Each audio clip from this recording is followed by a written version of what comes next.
semua, perkenalkan nama saya Elizabeth Julita dengan NIM 22923, kelas saya SATI Angkatan 21, Fakultas Kehutanan ISTIPER Yogyakarta. Di sini saya akan menjelaskan tentang konsep resolusi remote sensing.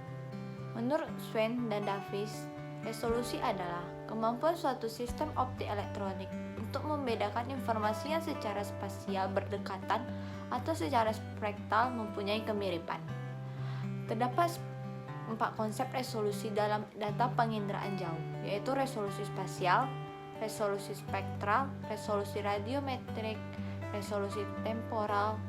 Selain 4 resolusi tersebut, dalam aplikasi pengolahan citra digital dikenal pula resolusi layar.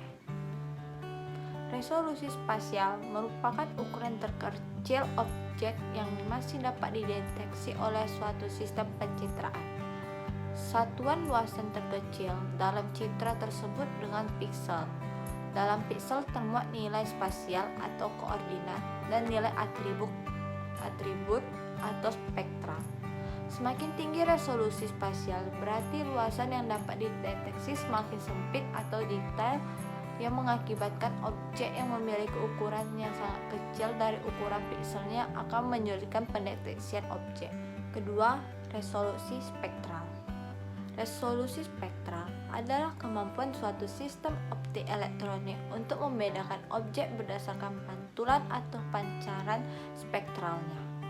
Semakin tinggi resolusi spektralnya, maka semakin lengkap ketersediaan panjang gelombangnya dalam sekali merekam.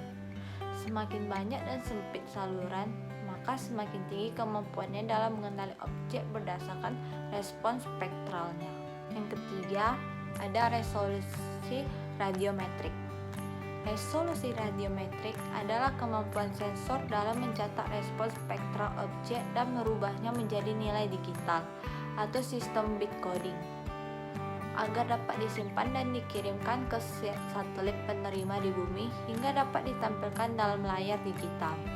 Resolusi radiometrik berfungsi mengkodikan besarnya energi pantulan objek di permukaan bumi yang sampai ke sensor dengan intensitas yang bervariasi menjadi skala angka digital atau digital number atau.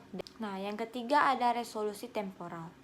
Resolusi temporal adalah kemampuan suatu sistem untuk merekam ulang daerah yang sama dalam satuan waktu, dapat berupa jam atau hari. Semakin tinggi resolusi temporal, maka akan semakin menunjang kepentingan monitoring. Besarnya resolusi temporal tergantung dari sistem orbit dan daerah jangkauan perekam. Penjelasan saya tentang konsep resolusi remote sensing. Lebih dan kurang mohon maaf. Saya ucapkan terima kasih.